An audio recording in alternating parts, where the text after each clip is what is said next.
In accordance with Chapter 220 of Massachusetts General Laws, this session is being audio and video recorded for live streaming and future rebroadcast. By remaining in this area, you acknowledge and consent to your voice and likeness being recorded. What if I don't consent? The corporation sent you to be the official spokesperson, Yep. so you got to talk. Yep. Hi, everybody. Another big day of seminars here at Pintastic, New England. And for the morning, we've got the making of Harry Potter Pinball, which you've seen so many copies of out in the showroom there, flying out of the room. Sales are great. And here's the designer of the game to tell us the story behind it. Eric Minier. All right. Thanks, Dave. All right. So, a lot of questions often get asked when you're designing a game. A couple of the big ones are, how long does it take? Right? It's never enough time. You always run out of some aspect, whether it's time or available resources or budget or patience with the licensor. There's so many factors that come into getting a game made and all the different plates that as a designer you have to keep spinning in the air at the same time, balancing all of those things. But for Harry Potter specifically, this game took just over 2 years to design and manufacture and release. So Jack had been pursuing this license for about 10 years before we finally had this category opened. So what that means is the Harry Potter franchise was usable in video games and t-shirts and board games, but not pinball. And it wasn't available in pinball until a new head of the franchise licensing came to the table, and he liked pinball. And the story goes that the franchise team was in the Burbank studio of Warner Brothers, and there were 3 games lined up. There was a Jersey Jack game, and then a not Jersey Jack game, and another not Jersey Jack game. And the franchise team saw The Hobbit and said, we need this kind of appreciation of our license turned into a pinball. That was 1 week before Texas Pinball Festival of 2023, where we had just recently launched The Godfather. I got the call from Jack that said, hey, we're changing your flight. You're going to fly to Burbank, and you're going to pitch your Harry Potter game. And I'm like, we got the license? Okay. So I had a week to come up with the concept, high level of what the game would be and the characters we'd use and the assets I would require and concepts for mechanisms and all of this stuff. And that was a caffeine-fueled creativity session that I don't know how much I slept that week, but it was not enough. So we got to got to Burbank, and Jack was like, all right, take it easy. Don't scare them. They're not pinball people. I'm like, okay, well, we'll talk the talk and do what we need to do. So we're in there, and I'm sitting there, and I had a blazer on, which no one has ever seen me wear a blazer. And talking about how much I grew up loving this franchise and how I knew every book inside and out. I knew every film inside and out. I could quote. I taught myself how to play the Harry Potter theme song on my saxophone by ear when I was in high school. It was just one of those things that's been a part of my life since 3rd grade, when I picked up the first book at the Scholastic Book Fair in my school. So in that meeting, I conveyed to them my passion for the license, and they opened the door. They asked, so what do you think you'd put in the game? And I pull out my notebook, and I'm like, well, here's the play field, here are the characters, here's the audio clips I need, here's the scenes that I need. We have to have every single movie. And Jack's just like, calm down. So they bought what I was selling, and the passion came through. And when you are designing a game that you have an extreme amount of passion for, all of the things that could stop you and try to stop you, you keep pushing, you keep going, and you keep going through it. And I'll talk a little bit about that during some of these slides that we go through. So, yeah, we're going to talk about the playfield, mechanisms, rules in the UI, the importance of sound and voice, and then I did a similar presentation at Texas, and right before that, I posted, hey, anyone who has a Potter, send me a selfie, and I want to show some fun customers that have gotten their games, and share some of the fun stories that people have shared with me about their new game. So, let's start with the playfield. There it is. Playfields always get iterated dozens of times, right? It's important that you fail fast is the terminology that we use. As quickly as you can, build your game. It doesn't have to be pretty, it has to be functional, and you figure out what works and what doesn't.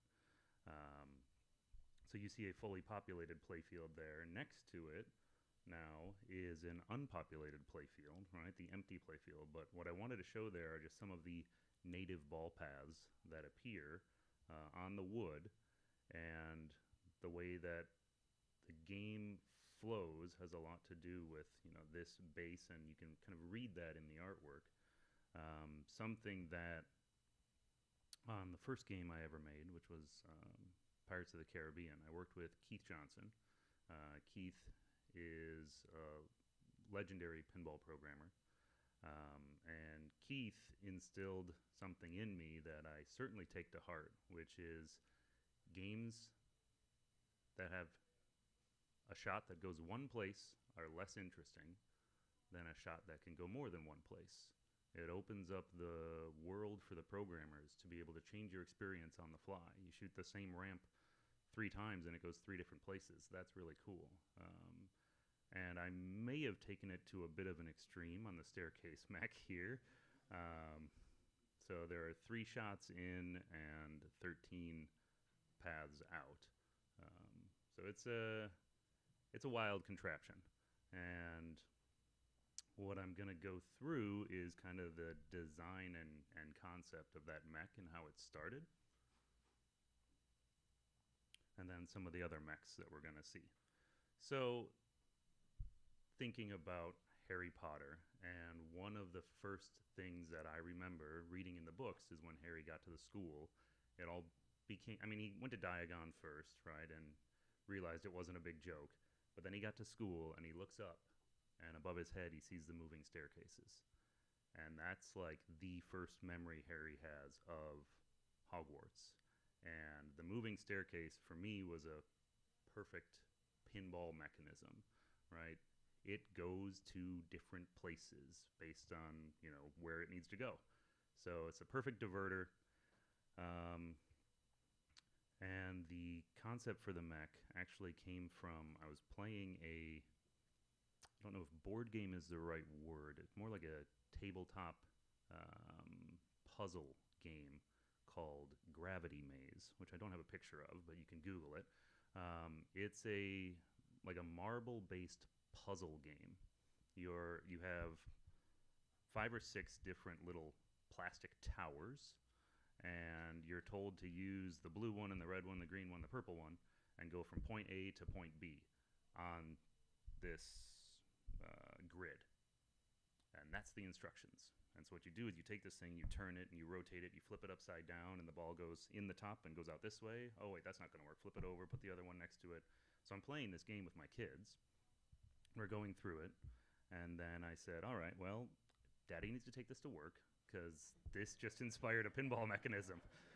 So I took the game from my kids, and I brought it to my mechanical engineer. His name's Dan Lachek. And I said, you need to play this, you need to understand this, because this is going to inspire our mechanism. So this was the first concept that I 3D printed for the mech. And again, that mentality of fail fast. If you can 3D print something to gauge the size and the feel, and does it do what you want to do? Like you can see here, I had 3 different cubes that I could rotate and stack, and there's a hole underneath the bottom one, and then a drop in from the top. That was the concept, and we turned it into this. We must have iterated this mech, and by iterate I mean build a complete one, realize something isn't quite perfect yet, and build a whole new one. 20 times, 30 times. What we would do is Dan and I and our programmer, Joe Katz, every time we would iterate it, we would go to the game and we would each shoot the mech 100 times. We'd shoot it forehand and we'd shoot it backhand. And we would write down successes and failures. We'd keep tallies.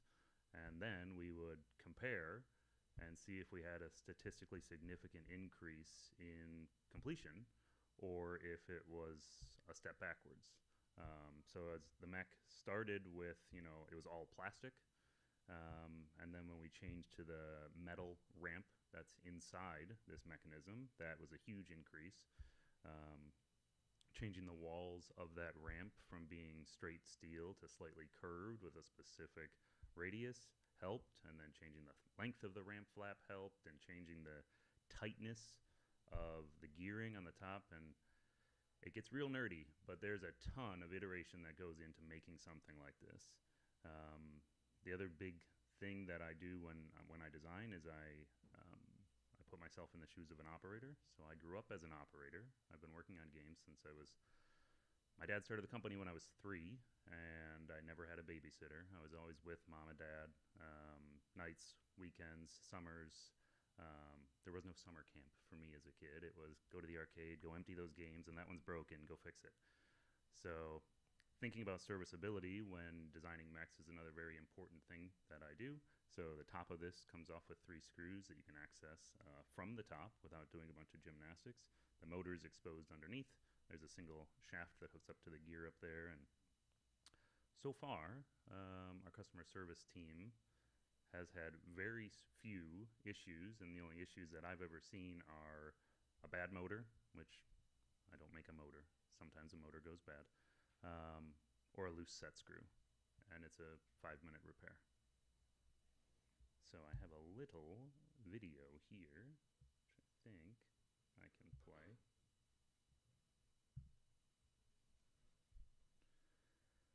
So there it is in action. And the little details are the things that I really love putting in the game. So all of the portraits in Hogwarts, of course, move, right? They're all live portraits, and they communicate with the students. So as you'll see, the portraits on the staircase, because that object is always moving, it looks like these are moving. So using lenticular printing technology, worked with a company that focuses on lenticular, and this is the smallest lenticular images they've ever made. We had to make custom tooling in order to cut these out. It took, again, a lot of iterations to make that happen. But I think the final effect, especially when you can see Hedwig there flapping, is pretty cool. All right, so that's a staircase. There is the beautiful upper playfield. So when you're designing wireform ramps, in the old days, you would bend it, weld it, see what works, and it often doesn't the first time around. But welding a wireform ramp takes you most of a day. It's not trivial to bend. Generally, you're doing it by hand. You're laying it on a one-to-one drawing. You're comparing it. But now you're also in 3 dimensions, which is rather difficult. So again, I'm using a 3D printer here. I take the shape that I've drawn in SolidWorks, the wire shell that I've drawn, and I'll make a U-channel and print that. And this is rigid enough to be able to show me the shape and the feel and the flow of how the mech will work, or how the shot will work if the shot path is what I want. Um, and it allows us to iterate quickly, right? I can print this in a couple of hours while I'm working on something else, and then, hey, the print is done, let's bolt it on, see if it shoots. Oh, that's not quite right. Let's change this pitch a little bit, right? If the game is pitched too steep, for example, I think on this early one, the ball could have gotten hung up on a very slow roller. So change the pitch, change the turn a little bit, and iterate again. There is a little bit closer, and again, you can see some prototype stuff that's happening here. Thinking through game design, making a fun game is job number one, with the caveat that it can be the funnest game in the world, but if it's not buildable by your manufacturing team, no one will ever play it. So as much as you can as a designer, making mechanisms that are simple to assemble, simple to understand, and using fewer parts than you might necessarily try the first time around. So on this iteration, you can see that I have the blue nubs on the side of the ramp here. And just thinking through manufacturing process, each of these is held on with 2 screws. That's about 15 seconds in the manufacturing team for putting a screw in, or 2 screws in. Taking those out and changing the sheet metal to make the geometry work without those nubs, so that's a clean shot in, cover the sides of that ramp with that beater post and then the stand-up target. Instead, saves about 30 seconds, saves a couple cents off your bill of material, and just makes the game that much faster to put together. And when you're building thousands of games, that is a very important thing to think through, right? So on Potter, there are 938 unique parts. There's over 3,200 total parts, and every one of those parts has to come in after it's drawn by the engineering team. And I do some drawings. My mechanical engineer does most of the drawings, thankfully. Every part has to be drawn. Every part has to be sampled from vendors, ordered, inspected, and then put into inventory. And there's, like I said, over 900 unique parts, unique line items that all have to be stored and then picked and brought out to the line. And minimizing parts or using common parts is a great thing to do and makes the manufacturing process that much easier. So you can see some fun iterations there that we had on the upper playfield and how we improved them. The wand mechanism, the golden trio lockup,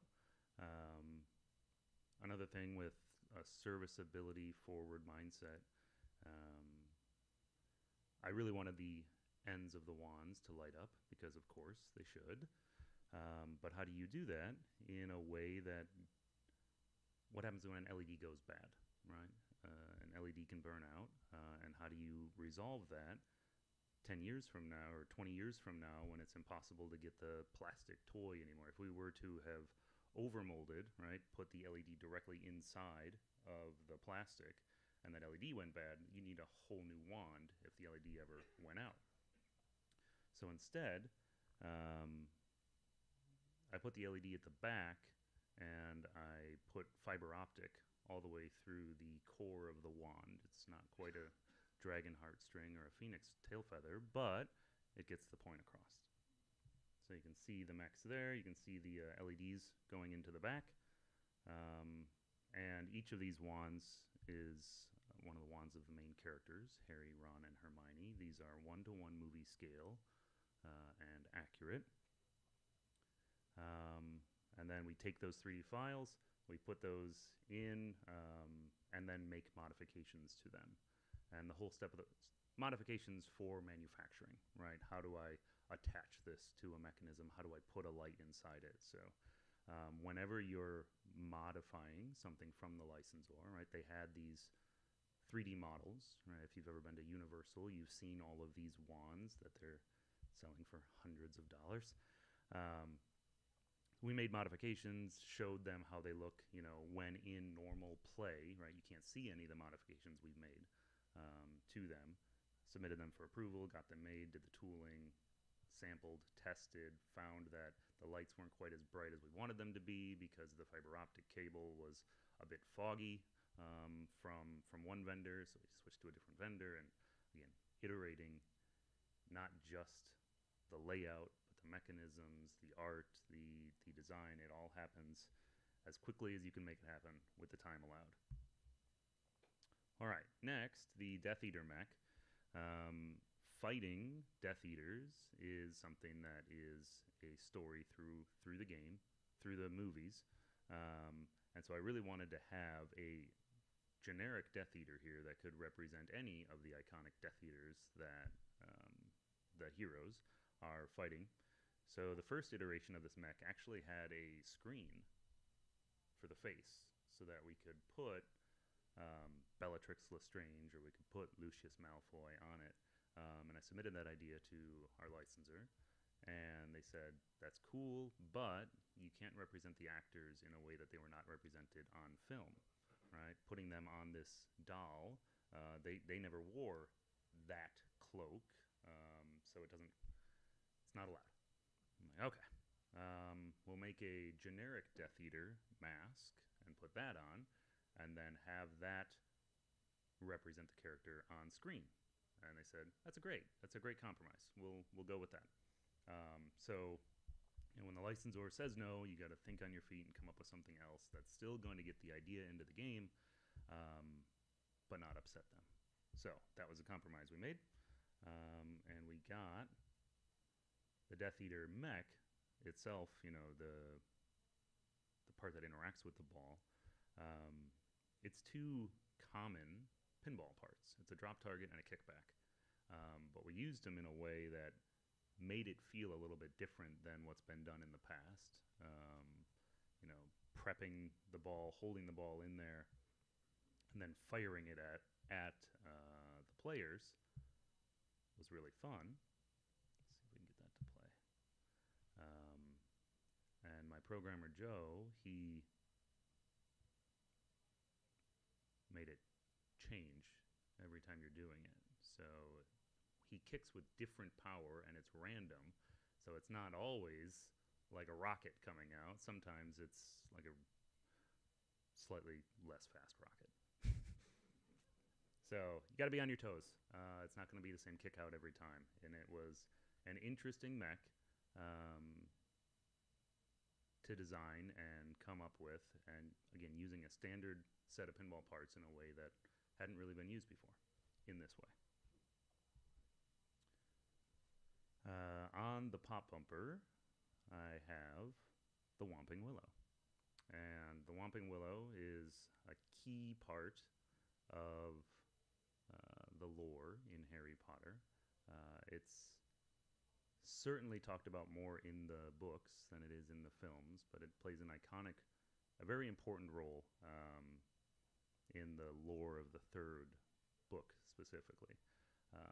But in book 2, Harry and Ron crash the 1957 Ford Anglia into the tree.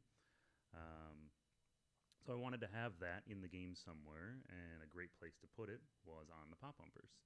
And making the willow out of a rubberized material so that the branches all wiggle when the pop bumper's firing. Of course, that would be cool. We get free action, free motion, because the pop bumper's firing anyways. I can just put this on there. The problem comes in that the car is heavy. It has a lot of inertia. So when it's moving, it was going to flex this tree more than was allowable. And we were worried that over time it would fatigue and eventually just snap off. So inside the tree, there's actually a steel wire that's looped and curved and bent around inside the base of the car to stiffen the main branch, the main trunk, and go up into the car, but not compromise on that rubbery material for the other branches. So again, coming up with a fun idea, 3D printing it, hey, that's really cool. Watching the 3D print explode because it's on a pop bumper doing this a million times. I'm like, all right, so we have to make this thing a bit more robust. And working with my sculptor and my mechanical engineer and our vendor, we were able to do overmolding, which is this process where you have something metal with plastic on the top of it, up through these trees. And this was an expensive sculpt, not only to design, but also to manufacture because of the steel inside and the material and the paint job. We were this close to production before our vendor or our licensor said, yeah, that car looks great and it's approved with a change. The anglia is banged up at this point in the film when it's in the tree, so you have to add some damage to the cars. And I'm like, okay, well, we have 1,000 made already, so let's paint. So these had to get painted, touched up. Touched down, yeah, for the first 1,000. Yeah, and then our vendor was able to. Yeah. Mm-hmm. Next, another mechanism that's fun in the game is a ball save mechanism. So on the right out lane, the Protego mechanism exists. And for those of you who aren't super nerds, Protego is the shield charm in Harry Potter. This was originally a completely different idea, a completely different mechanism that I wound up scrapping. And that's something that, as a game designer, you have to be able to do. I had the coolest idea, and I'm going to tell you about it. In the out lanes there, you see Voldemort. And he, in the fourth book, fourth film, him and Harry battle for the first time, and their wands connect. Priori Incantatem is the name of the chapter in book 4. And their wands connect, and there's this battle of wills back and forth where they're trying to push this power into the other person's wand. And so I had this idea of put the art there, put Harry versus Voldemort, and there will be a wall between the out lane and the in lane that'll do this as you're battling Voldemort. And if Voldemort is winning, if you're missing shots, for example, then it gets a little easier to drain, a little easier to drain, a little easier to drain. And if you're succeeding or you're doing well, then Harry's winning and it's getting easier to save, easier to save, easier to save. So built this, prototyped it, mocked it up, put in a stepper motor to control this thing so it was very precise and we can make really fun, what I would consider very fun, small, minute changes. But in the end, it was not fun because the amount of movement that we had was about a 1/16 of an inch left or right, or all the way open and all the way closed. Because anything more than this would create a ball trap on both sides. Yeah, you all get it. I didn't get it at first. Then I played the game and I'm like, oh yeah, that sucks. And my programmer Joe, he's like, yeah, this sucks. We got to change it. And I agreed, and it was not as fun as I wanted it to be. So we took it all out and replaced it with a pop-up mech, the Protego mechanism. And of course, it's more than just a basic kickback, right? It's got the theme integration, and if you look carefully at the side of it, you can see the somatic component. Nerds, that's how you move your wand, is on. Oop, one slide too far.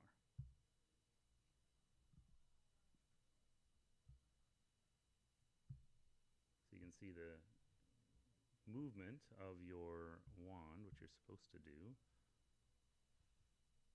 There it is. So Protego is a straight line starting from the top and going down, and you can see it there when you cast a spell.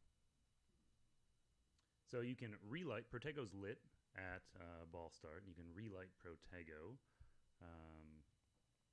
when it's not lit by completing the Harry lanes. So Harry, the bottom lanes. You complete those and you relight Protego, and there's also a couple other awards in there when you're completing the bottom lanes. So speaking of those other awards, pinball rules. When we came out with the game, we also show people how to play it, right? A lot of people lost their ever-loving mind because there's so much stuff in here, right? Well, there's 8 films. All of them needed to be represented well, and it looks complex, but every rule in here is just a series of small achievements, things to overcome, and how they all build together. There are lots of games that are very complicated that people know and love, but because we showed all of the rules ahead of time, because our code is mostly done when we launched the game, we pushed this out and we wanted to show people what was in it. So there's a ton here. Every game ships with this rule poster, and it's about that big. It's a 22 by 17 poster. And a lot of people I've seen frame them and put them up next to the game or keep them on hand, get them laminated, so that people can know and understand all the rules in the game. And there's, of course, more nuance than is put in here, but this gives you the big picture on how to collect all the Horcruxes, how to start all the multi-balls, what the different allies are, etc. So this set of rules was made by myself and Joe Katz, and this is the first time that Joe's been a lead on one of my games, and it was great. I feel like Joe had the ability to make the game fun and engaging for casual players, as well as advanced players. So hopefully you guys feel the same. All right, so next we have a little bit about a user interface and how to design a user interface. So you just saw all of those rules. All of those rules need to be very clearly and easily understood right when you look up at the screen. So we've got the user interface here, and we can see we've kind of broken it into various quadrants to show your progress along the game. And I'll go through that now. So on the lower left-hand corner, we have Quidditch and your progress there. We have the Death Eater and your progress toward the battle with them. Your lessons or movie modes are up here, including your Weasley's Bomb, which will automatically complete a lesson if you're in it and you're about to run out of time, or you're worried about breaking your streak. So there's a fun caveat. When you're playing movie modes, if you can successfully complete them and chain them together, you get a multiplier for every one that you complete. I've broken 1 billion on just movie scoring for a single movie because I did all 15 lessons successfully. So there's huge lucrative points in consecutively completing your movie lessons. Next along the top is the Explore Hogwarts banners. So as all 8 of those banners are there, then Explore Hogwarts is lit. Diagon Alley and the 5 shops that are available in Diagon Alley. We have our bonus rule over here. There's a shot in the game called the Library. Every time you shoot that, you are awarded a bonus X.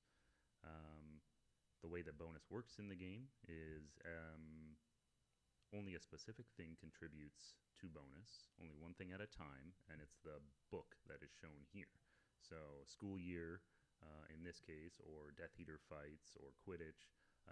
If you know you're going to do something specifically, like start a Death Eater fight, you can use the action button to switch which category is currently contributing to bonus, and then max out that bonus. And then you're going to do Quidditch, switch to Quidditch. It's certainly a higher-end player strategy. We also switch it every time you shoot behind the flipper because, most casual players will never take their hands off of the 2 flipper buttons. But we also wanted them to experience changing bonus and then hopefully asking themselves, why did my bonus category change and how can I influence that? Right? Giving them a little bit so that they hopefully learn and try more. And then finally, lower right-hand corner is your progress toward Golden Trio Multi-Ball.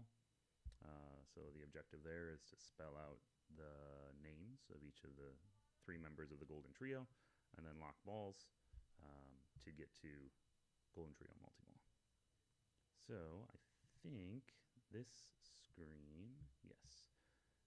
This is going to be very quick, but I'll loop it. These are the iterative steps that happened on the UI development.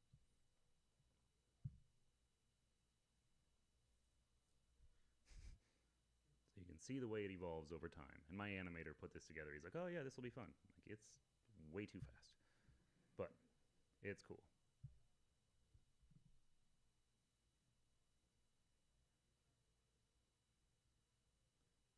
Tons of work goes into all of those elements, and again, some of them, don't make the final cut, but the animator still has to animate them and make them and submit them for approval and go back and forth with the licensor on why we should be able to do what we want to do. Um, like originally, bonus, you saw it there on the right hand side, was tied into Gringotts, and you were collecting galleons in Gringotts. There was pushback from the licensor on showcasing wizards collecting money because the wizards aren't greedy, and we shouldn't show that connotation. There isn't avarice. And I'm like, well, why is there a bank?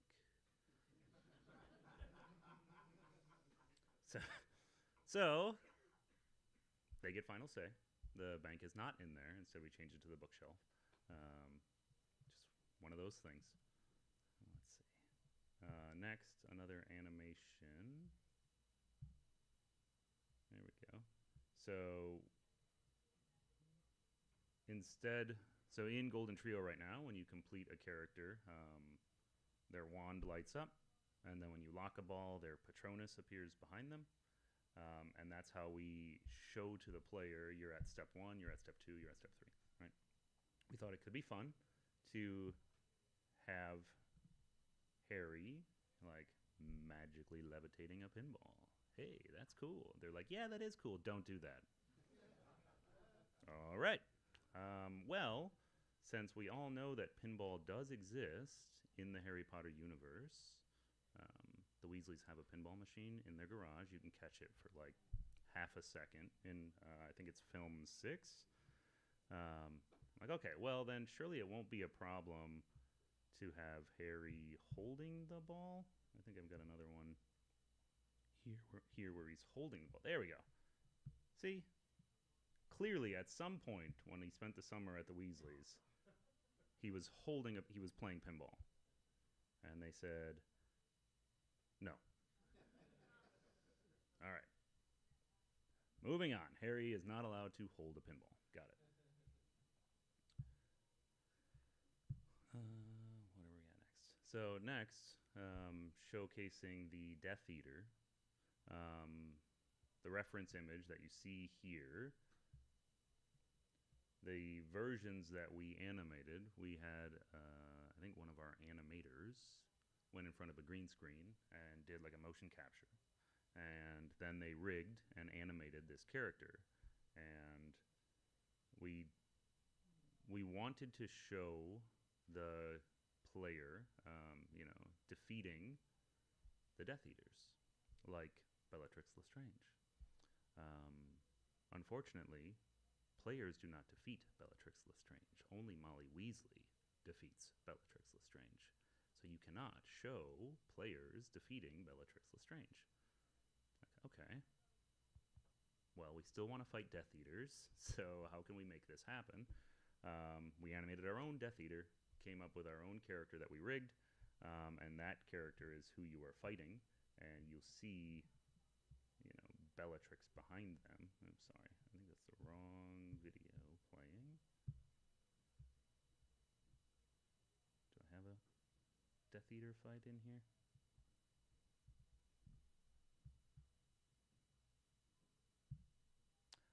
This is another animation that wanted to go through. So the way we got around not fighting the Death Eater actor or actresses in the films is we made our generic Death Eater. And whom you're actually fighting is one of the henchmen of the villains that you see on screen.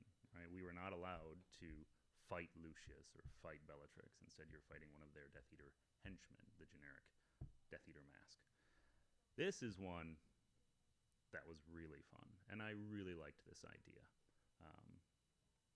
So what I really wanted to do, because Umbridge is evil incarnate, she's the Tilts down on the in the right outlane, right? I have on every game I've ever designed, I put the tilt warnings that you have left in the right outlane to show how many you have, because at JJP we have tilts per game, not tilts per ball. It's a setting you can change if you want to be wrong, but tilts per game. So I have umbrage there, and I had this wonderful idea of playing this video, and for those of you who are not Harry Potter fans or aficionados, umbrage punishes students by making them write lines in detention. The quill that the student has to use draws the blood from the back of their hand, and that's the ink that's used for writing. She's not a cool lady. So the script that Harry has to write while he's in detention is, I must not tell lies. Those are the words he has to write over and over and over until the message sticks. So the word tilt and the words tell lies actually share all of the same letters. So my animator, in 2 hours, perfectly animated I must not tilt in the back of Harry's hand, and it looked perfect. It looked like it came directly from their animation studio. And I showed the licensor, and they're like, that's really cool. Never alter our film footage again. Like, all right. Can't do that. So we wound up saying, I must not, and then put tilt over top of it, and this was an okay exception. It was really cool. All right, next thing I want to briefly touch on is the song. Licensing is very complicated. When you license a product, you never get everything you want, unless you're working with Slash. Slash gave me everything I ever wanted. He's awesome. In most licensing situations, you don't get everything you want. Warner Brothers does not actually own the rights to Hedwig's theme, which is the song that everyone knows and loves for Harry Potter. That is a completely separate license and a very expensive license. However, for me, and again, I told the story, when I was 15, I taught myself how to play the Harry Potter theme on my saxophone. That song is iconic, and I felt it must be in this game. And originally the song was not in this game, and we had to kind of go to the mattresses on getting approval through all levels of our upper management on the importance of this song and why it's so iconic. And now when you hit that start button and you hear those iconic chimes, right, that has to be there. I couldn't imagine the game without it. I mean, I played the game without it, and it was missing so much that I had to politely request upper management change their mind. Other aspects of sound and sound design in this game, hearing the voices and the talent, is an important part of the game. It makes people feel connected with the series when you see and hear the actors. But having too much chatter can be too distracting when you're also trying to play a game. It's a pinball machine first, so the pinball has to be in the forefront.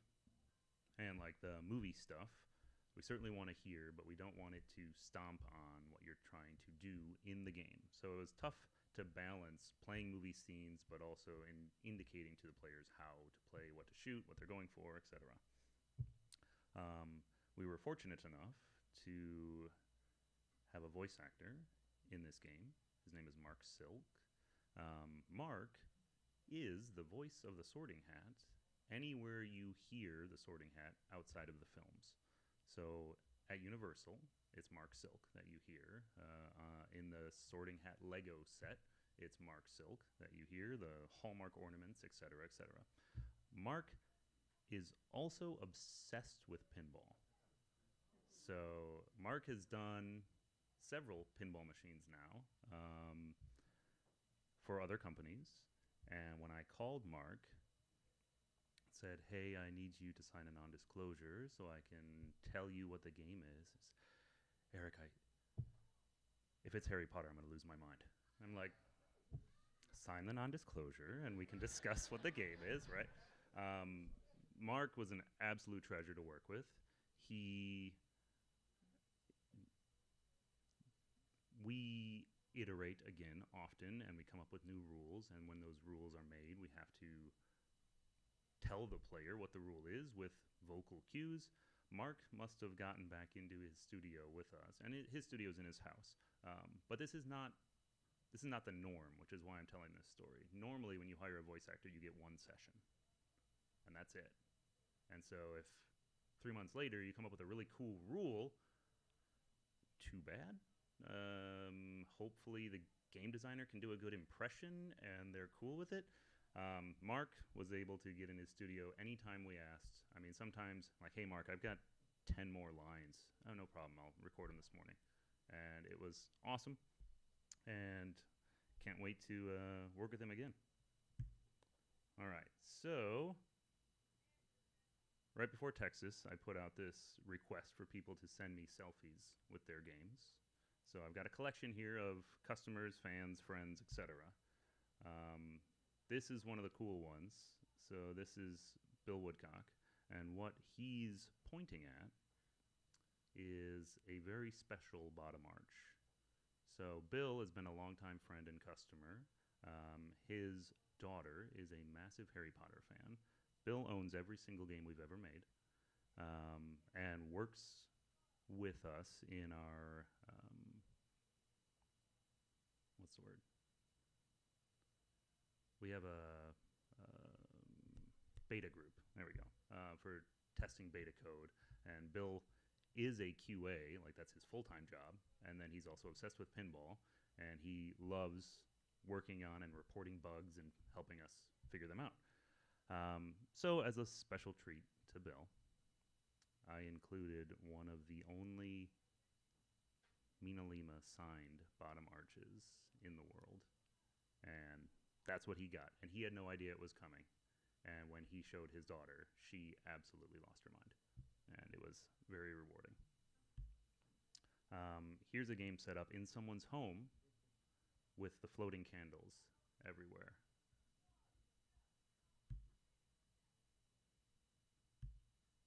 What I really like in a lot of these pictures, you'll see young people playing pinball, right? And that's what we're hoping to do.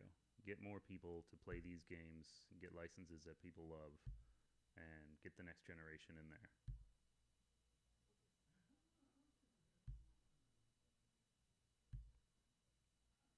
So lots of people sent us pictures. This was from down in Australia, where I was last November. First time I ever got to go down there and meet a bunch of Aussies. They absolutely loved the game, and they took great care of me. It was an awesome trip.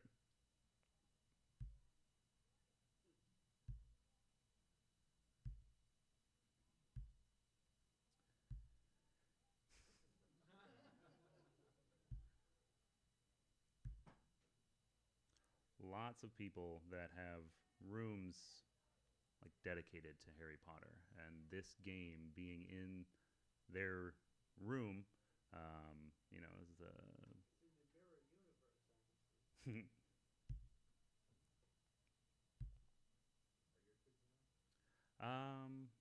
actually, I don't think I have a picture of my kids. This is Dumbledad, as his high score says.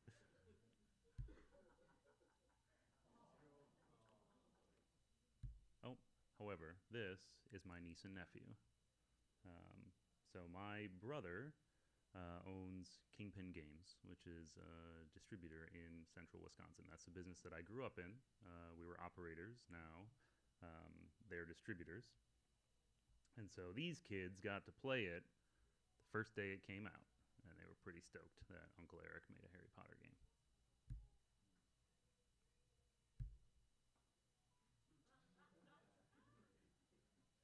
All right, and then I've got one more set of pictures that I asked some of my other friends to take pictures with their games.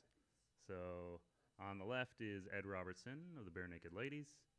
I've got Mark Tremonti in the middle from Creed and Alter Bridge, and then my good pal Slash. So they all love their games. And when I text them, I'm like, hey, would you guys mind sending me a selfie? It was absolutely no problem, and they all got back to me. Oh, yeah. Oh, yeah. Slash, well, actually, all these guys, they get them. All right. That is it for the formal presentation. I'm happy we got about 10 minutes to Line down the side here. take some questions if anyone has any questions. And if the question is, what are you working on next? It's a pinball machine. Okay, here we go. First question. Hi, I'm Fred. I have a question for you. So it sounds like they have someone equally versed in Harry Potter as you at Universal. Like how, do you find that you need to be able to debate Harry Potter with them to kind of do this mental gymnastics with them? Yes. Yeah. Oftentimes, when you're dealing with a licensor, it's their job to help the licensee make their product. Often, I was correcting the licensor on the character names or their motivations and what have you. And when you can make a strong case, generally they'll be like, "Oh, okay, I understand. I'll pass it along to the next set of approvals." Versus, a lot of times you just get a no early on, and then here's the argument as to why it's needed.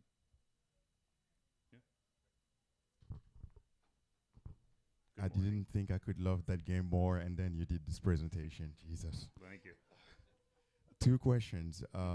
One, that game is the firebolt of Broom. So it seems like it's the epitome of the Harry Potter universe. We will not get a different Harry Potter game that will be better than this. Right. Do you still see a way to improve it, like in the future, like how to build on it and add some more stuff? And the second question, can you touch based on some of like the online controversy? We live in a world that always love online controversies that are for or against or whatever, and how you guys as a team had to deal with that and respond. Sure. So first, improvements. We're always making improvements if we find bugs. There's still some outlying stuff that I'd like to see in the game, but the game is rules complete. But there's some more light shows and sound effects and stuff that haven't been put in. But again, you only have so much time and so many resources, and everyone in the programming department is on the next game and the game after that and the game after that, and that's not an exaggeration. But sometimes a guy like Joe gets motivated and completely redoes a game in his free time, which was Wonka. He did Wonka 2.0, and that is the current code that's out there for that game, and he made the game more enjoyable. So it's not a no. When we have connectivity, we can push out to games. And as far as the controversy and the issue that a lot of people take with Potter, I love this license. And the stance that the author has is not a stance that I agree with.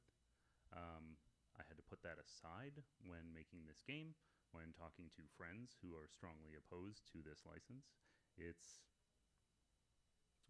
I'm not going to let an opinion, an incorrect opinion, change the way I feel about this franchise.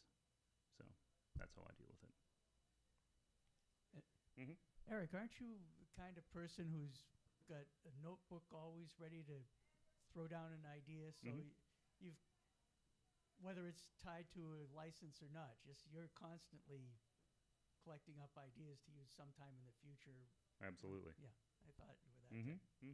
Yeah, I have a folder on my phone called Pinspiration for pictures and stuff that I take. Thank you for giving us all a wonderful background about the prototypes and the development. I love all the mechanical development. It's really excellent. Harry Potter has so many iconic elements. You talked about trying to capture them in the game and having them. I was wondering if you could give us some background about Hogwarts and the design on the top of the collector's machine. Sure. Given how intricate a lot of the other pictures and everything are, and how important Hogwarts is in the Harry Potter world. During early development, there were people less familiar with the license that said, well, it's a castle, throw a castle there, hit the ball with it a couple times, and it'll be great. It'll be like medieval, but newer. And I'm like, get out of my office. So Hogwarts is on the back panel. There's art of Hogwarts, but then to truly capture it well, right? I really wanted to make this animated topper, and I wanted to not have it be a static thing. And when it comes to timeline and budget and resources and what's available, doing distortion printing is the most economic way we could do this and still get good results. But just having a stationary tableau doesn't capture the magic of Hogwarts. So having the 3 moving components, Harry flying around the South Tower there, and the Quidditch snitch, zipping back and forth between the towers, and then Hedwig popping up. I really wanted to have all of these moving little tchotchkes that are coming out, and then finally when you're fighting the Death Eaters, seeing the dark mark show up on your ceiling is one of those just extra things. When the dark mark appears above Hogwarts, and it's a terrible thing, but it's a thing that's very iconic. So trying to capture all of that when I'm already way over budget is just what we have to do. We put everything we can into the game in order to capture as much as possible. Thank you, Eric, for such a great presentation. I didn't think I was going to hear you be more passionate after hearing your GNR presentation / but I think you're just as passionate about Harry Potter, so it was very impressive. A few things. Was it Jack's idea to show them which machine early on to convince them that they needed to allow you to make a Harry Potter? You said there was 2 other companies that had 2 other machines, and then they could have. You didn't design that machine, or you did design the Hobbit? No. Well, I was they didn't part show of you Hobbit. an Eric machine. No. So what they had, this was in the lobby at Warner Brothers. So they have they basically had it there. Yeah. So they had a Hobbit, and they had 2 other games from 2 other manufacturers. Okay. And it was very clear that Hobbit was going to win. Hobbit was going to win. Okay, that's cool. So, and also, when you're doing the updated code, I think I'm also a beta tester, just based on choosing that option in the menu. Like, how often do you say, oh, damn, I didn't think someone would be able to do that shot, or I didn't, like, do you have to code backwards? And I'll give you an example. When you get the Death Eater multi-ball, right before the multi-ball, you're hitting it into that, you're knocking down the target, and the ball is sitting there. If you actually shake the machine a little bit, it starts Death Eater multi-ball. And I did that accidentally. It was like, oh, cool, I have to do this every time we do it, so I don't have to worry about doing it. Like, how many times are you back-coding going, oh, damn, I didn't think that was going to happen. I got to figure out how to undo something, as opposed to, oh, shit. No, now I might have to do that for Death Eater. It is a really cool thing. And, there's a few things I've done. It's like, I wonder if Eric meant for this to happen. Yeah. Death Eater, multi-ball, cheaters. All right. If we find bugs, or if we find exploits specifically, we don't want games, especially in like a tournament situation, to be exploitable, right?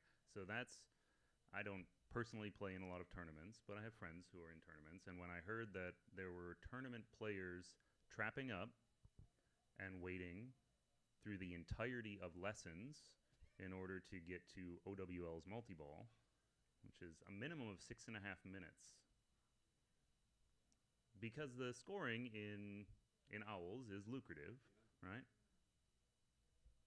Now it's not if you don't do anything in the movies, right? If you time these out, you're going to get literally nothing in Owls multi-ball.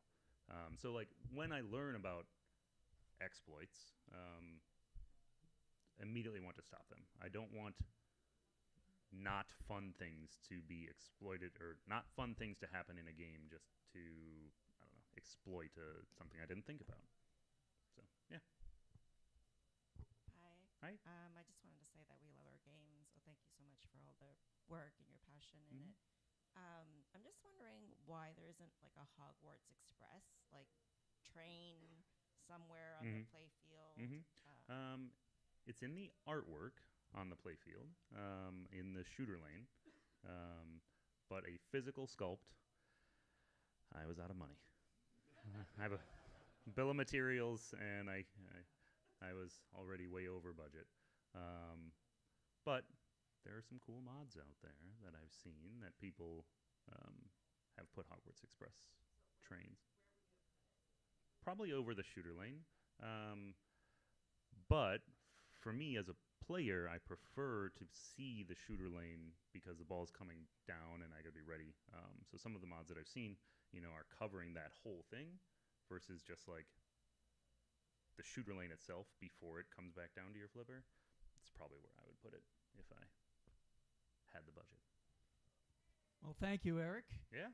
And there'll be an autograph session starting almost immediately out in the lobby, and Yep. Eric will be there before he flies out of town. Yep. All right.